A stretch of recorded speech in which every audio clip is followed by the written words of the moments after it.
రాదన్నమాట. అద్దం ముందు నిలబడి అబద్ధం చెప్పలేనే, నా అద్దం అంటే నువ్వే మరి ఈ నిజం దాచలేనే. అద్దం ముందు నిలబడి అబద్ధం చెప్పలేనే, నా అద్దం అంటే నువ్వే మరి ఈ నిజం దాచలేనే.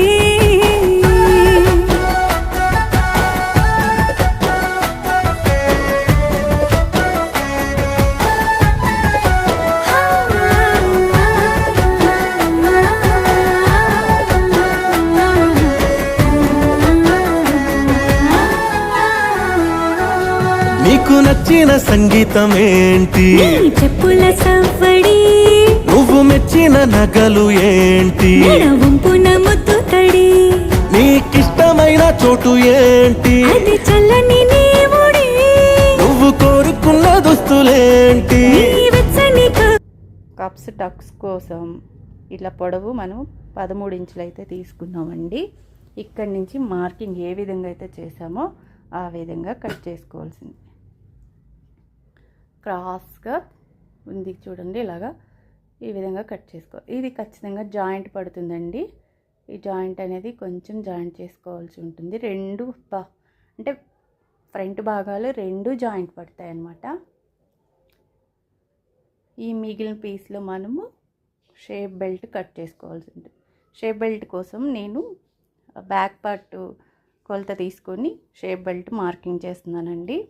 ఎందుకంటే మన ముందు ఫ్రంట్ భాగం టక్స్ వేస్తాం కాబట్టి క్లాత్ అనేది తగ్గుతుంది కదా, మనకు కరెక్ట్గా సరిపోతుంది. ఇక్కడ వచ్చేటప్పటికి ఫ్రంట్ మనం ఉక్స్ పట్టి కాజా పట్టి వేసుకునే సైడ్ 3.5 ఇంచులకి మార్క్ చేసాము.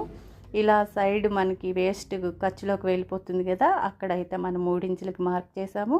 మధ్యలో వచ్చేటప్పటికి 2.5 పావు తక్కువ 3 ఇంచులకి మార్క్ చేసాము. ఇలాగైతే కట్ చేసుకున్న తర్వాత ఇక్కడ హ్యాండ్స్కి కూడా మనకి జాయింట్ పడుతుందండి. మనకి పీస్ అనేది సరిపోదు, వేరే పీస్ అంటే ఇదే క్లాత్ మళ్ళీ తీసుకొని వేయాల్సి ఉంటుంది. లేదంటే మనకి మెయిన్ క్లాత్లో కూడా పీస్ ఎక్స్ట్రా ఉంటే వేసుకోవచ్చు. ఇప్పుడు మెయిన్ పార్ట్ ఎలా తీసుకోవాలనేది, అంటే మనం లైనింగ్ కట్ చేసుకున్నాం కదా, ఈ లైనింగ్ అంతా అలాగా హ్యాండ్స్ తీసుకోవాలండి. ఫస్ట్ మెయిన్ పీస్లో మనం హ్యాండ్స్ తీసుకోవాలి లైనింగ్ పెట్టి. ఇక్కడ జాయింట్ పడుతుంది కాబట్టి ఈ జాయింట్ సైడ్ ఎక్స్ట్రా క్లాత్ ఉంచుకొని కట్ చేసుకోవాలి. అంటే మనకి మెయిన్ క్లాత్కి జాయింట్ పడదు, లైనింగ్ మాత్రమే జాయింట్ పడుతుంది. ఇక్కడ బ్యాక్ పార్ట్ తీసుకోవాలండి. చూడండి, ఇలాగ సమానంగా పెట్టి బ్యాక్ పార్ట్ అనేది కట్ చేసుకోవాల్సి ఉంటుంది. నేను ఇక్కడ నెక్ కట్ చేయట్లేదు. ఈ నెక్ దగ్గర పీసు మనకి ఉక్స్ పట్టి కాజా పట్టి వస్తుంది.